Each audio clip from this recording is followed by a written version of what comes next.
Howdy, hi. It is Dear Job Sports WNBA Picks and Predictions for Thursday, June 19th, 2025.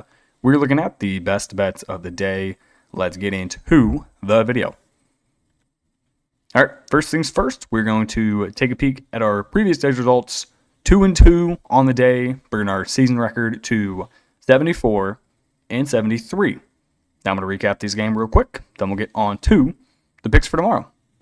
So the game, final score, Phoenix Mercury 83, Connecticut Sun 75. It looked as though our over bet was dead in the first quarter and we would win the Phoenix cover. Then that completely flipped on its head as the Connecticut Sun win every single following quarter. They win the second quarter 27-26. They win the third quarter 17-16. They win the fourth quarter 22-19, but they still lose the game by 8 because they forgot how to play basketball in the first quarter. So we win the over 155.5 as it lands on 158, and we win Alyssa Thomas over points, rebounds, and assists 28.5. She goes 14 points, 8 rebounds, 11 assists, almost a triple-double, but that is 33 PRA, so we were good there. Our two losers. Good God, Marina Mabrey. We had a 22.5 PRA. If you would have told me before the game started, she would have had 2 rebounds and 7 assists for 9 RA. So the only thing we would have needed was 14 points from Marina Mabrey. I would have told you 100% yes, we were getting that. And then she goes 2 of 11 from the field with 3 turnovers. What are we doing? Tina Charles didn't play any minutes in the second half. I'm not sure if that's due to injury or what was going on there, but she didn't play. So it was literally just Marina Mabrey. You had Anissa Morrow go for 16 off the bench. J.C. Sheldon went for 13. Olivia Nelson-Ododa went for 10 and 14 boards. But how are you only scoring 8 points, Marina Mabrey, when Tina Charles realistically didn't play? 2 of 11 from the field, 1 of 5 from deep. Her and Arike Gumbawale are the same person. I'm going to read you her recent stat log. 2 of 11, 2 of 9, 7 of 17, 6 of 15. One random game where she goes 13 of 22. Then you go 2 of 11, 10 of 17, 4 of 14, 7 of 19, 3 of 11, 5 of 21. And this is going to be, Marina will be the main trade deadline acquisition when it comes mid-season, which is just beyond fucked up. Then we lost the Mercury, minus 13.5. Like I said, they dominated the first quarter, and then they just let the Sun back into the game. As Mercury won the offensive rebound battle, they won the turnover battle, but they only shot at 41% from the field, 35% from deep. They win by 8. Okay, that's the recap. Let's get on to the picks for tomorrow. Game number 1, shout out to the WNBA for making the Phoenix Mercury play a back-to-back. At least it's not a bad travel spot going from Connecticut to New York. But still, back-to-back in a 13-team league is pretty messed up. I'm going to take the Mercury plus the 11.5, also taking the over, 161.5. I don't think this line should be anywhere close to double digits. We just saw this Liberty team with John Quell not be able to cover against the Atlanta Dream. They probably should have lost that game against the Atlanta Dream. Mercury, they just beat the Sun on the road. Obviously not the most impressive win, considering they didn't cover, but they still won regardless. A win is a win. They are now 9-4 on the season. This is their first back-to-back of the year. Going to be interesting to see how they handle it. They have Alyssa Thomas back. They have Kalia Copper back. The only person they're still missing is Natasha Mack. Don't really know if that matters too much, though. A.T., Copper, and Satu Sabali seem to be enough. They're going to struggle a little bit down low in the size department. They have Westbeld at center, but they really don't have anyone to guard John Quell or Stewie. They're just going to have to double team a lot, leave a couple of shooters open. So I will be taking Sabrina Ionescu over PRA. If Sabrina gets a hot, this is going to be a long night for Phoenix. But if they can hold Stewie and John Quell to low numbers with double teams and just a lot of good switching down low, they should be able to hang in the game.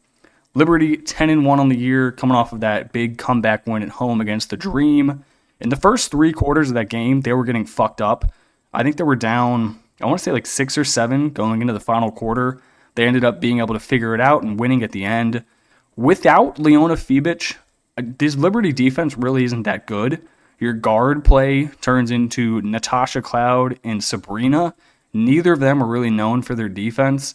And then down low, you obviously have Jonquel Jones and Stewie, who are decent enough defenders.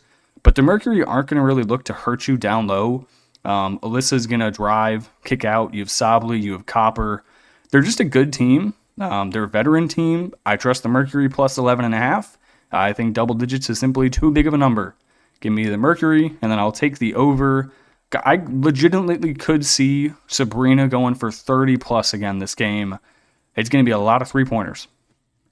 Next game, Fever, Valkyries. Give me the Valkyries plus 11.5. We're taking 2 dogs plus the number, and we're also going to take the over 162.5.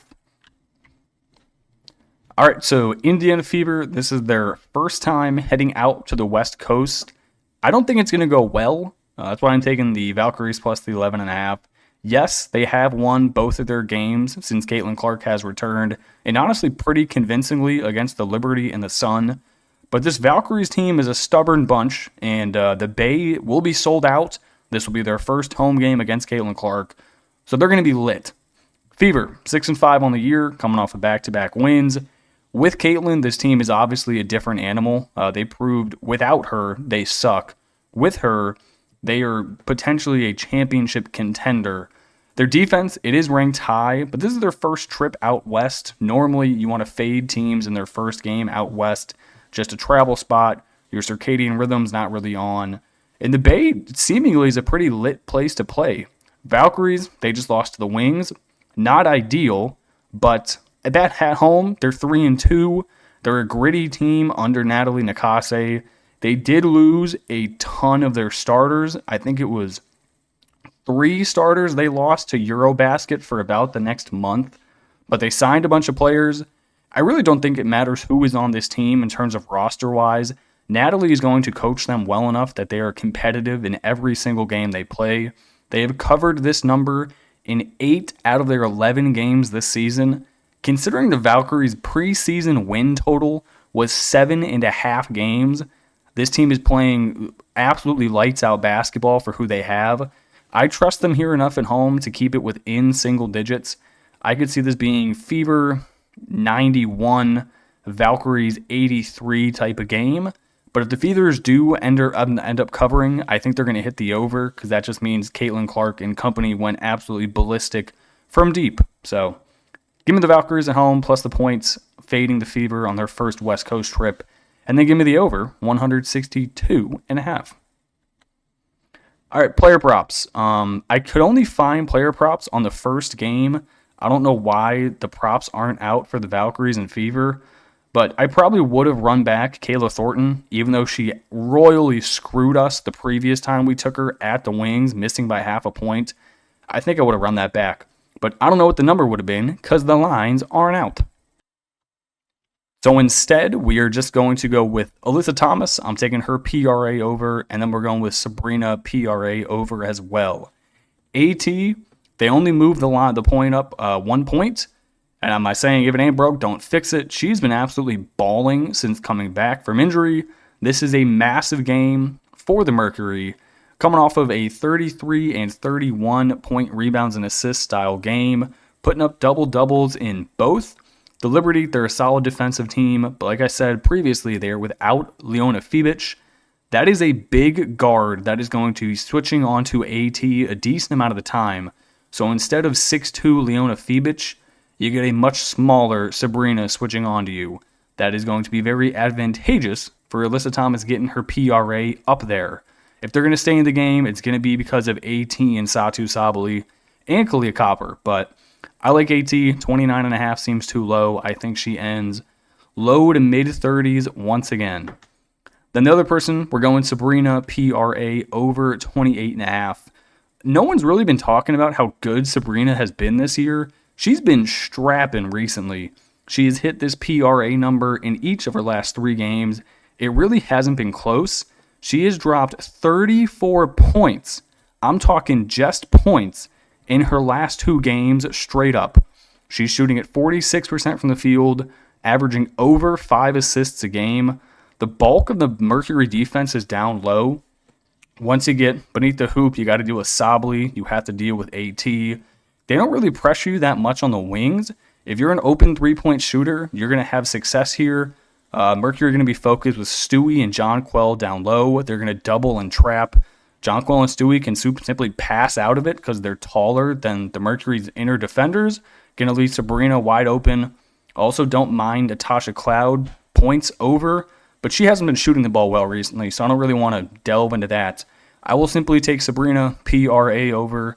If you want to throw the rebounds and assists out of it, I don't mind her points as well, but 28.5 is simply too low for a PRA when Sabrina is playing this well. So give me PRA over 28.5. Okay, that is going to do it for me in this video. Hopefully today we go positive. We've had 2 very middle days at 7-8 and 2-2. So today we sweep 6-0. All right, I appreciate you guys watching, and I will catch you in the next one. Peace.